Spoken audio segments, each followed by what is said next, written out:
Monsieur Djemaldi Ben Chennouf, bienvenue sur Raja TV.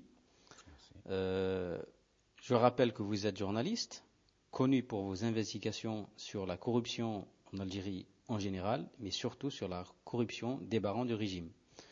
Suite à des pressions et des menaces aussi, vous avez été obligé de quitter votre pays, l'Algérie, pour l'étranger, où vous continuez votre combat à travers votre journal en ligne, le quotidien d'Algérie.com.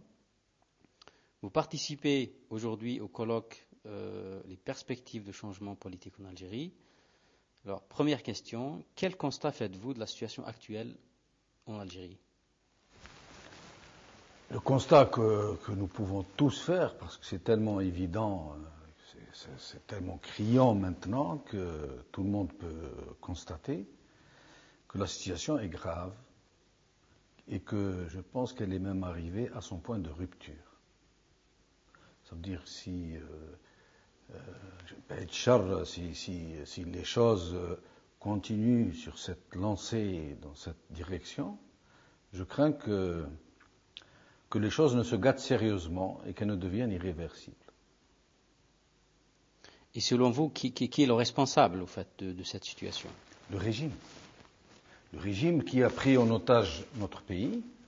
Je vous le rappelle, nous le savons tous aujourd'hui en Algérie plus ou moins, bien avant l'indépendance, et qui a perduré, qui persiste, quoi qu'il a muté, que les clans ont changé, mais la machine est la même, c'est le même régime mortifère, c'est le même système de captation de la souveraineté populaire, de la légitimité populaire, qui a fait main basse sur tous les mécanismes de régulation économique, politique et sociale, qui a transformé des institutions démocratiques en façade, en trompe-l'œil, juste pour avoir une façade républicaine, mais qui en fait est squatté donc ce système par pratiquement une famille.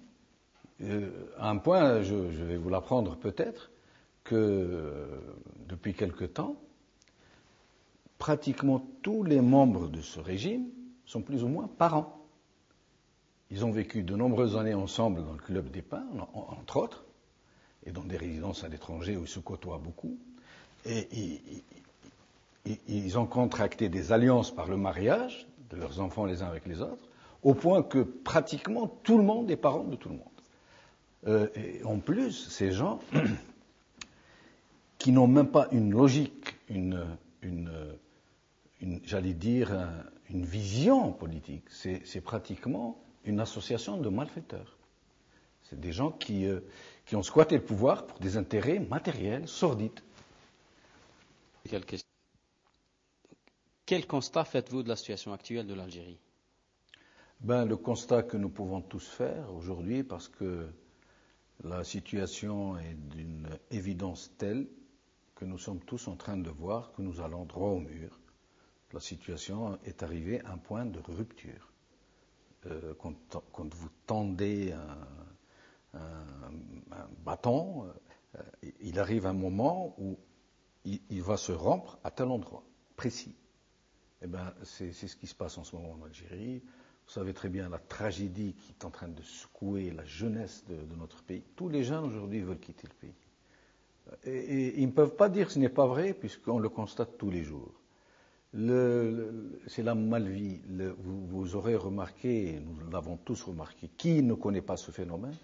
Les Algériens se sont pratiquement tous enfermés dans leur domicile. Le fameux problème du barodage.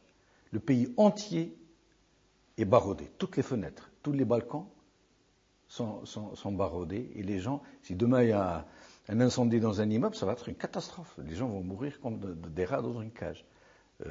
Pourquoi? Parce que les gens se renferment sur eux-mêmes. Ils ne croient plus en rien. Les liens sociaux ont été rompus. Et les gens se replient sur eux-mêmes. Ils font plus confiance. Ils vivent en autarcie. Et même pas en autarcie. Ils vivent au niveau de la cellule familiale. Et quand ils sont dehors, c'est la loi de la jungle. C'est celui qui sait le plus la loi de la débrouille, celui qui est plus débrouillard que l'autre. C'est carrément la loi de la jungle. Encore que la loi de la jungle, il y a des règles. un fauve qui est repu, qui vient de manger, ne tue pas. Alors que chez nous, vous le savez très bien, des gens qui sont riches en centaines de millions de dollars sont devenus pratiquement fous. Leur voracité a été décuplée depuis qu'ils sont à proximité de cette fameuse réserve qui est rentrée à la faveur de l'augmentation des prix du pétrole. Et tout ça procède de multiples facteurs qui sont en train d'aggraver le problème. Donc, nous l'avons bien compris, c'est une situation assez dramatique, même un tableau très sombre. Selon vous, qui est le principal responsable de cette situation? Le régime, ceux qui sont à la tête de ce régime. Je ne parle pas des gens qui sont apparents, parce que généralement ce sont des façades en trompe-l'œil. Nous savons tous très bien que le Parlement ne représente rien du tout, que le Sénat non plus, je veux dire chambre basse et chambre haute, que en fait les vrais tenants du pouvoir sont des forces qui n'apparaissent pas, mais que tout le monde connaît. C'est généralement et majoritairement le noyau des services de sécurité de l'armée, le DRS.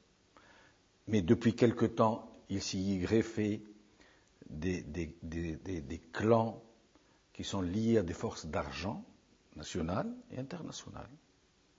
Des gens qui ont bâti des fortunes colossales en profitant des plis de la loi et en profitant des opportunités, des monopoles non dits, des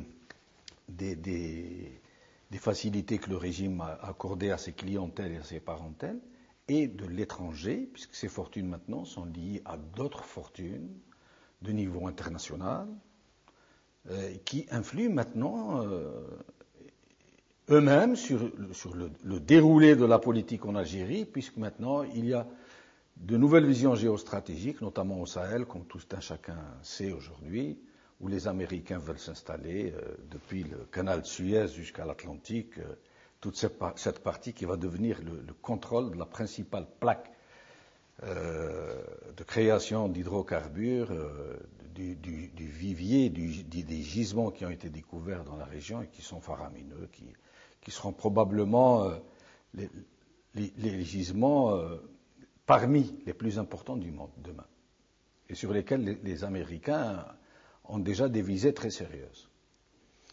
Et selon vous, est-ce que nous sommes dans une impasse, ou bien est-ce qu'il y a possibilité de faire quelque chose pour changer cette situation dramatique?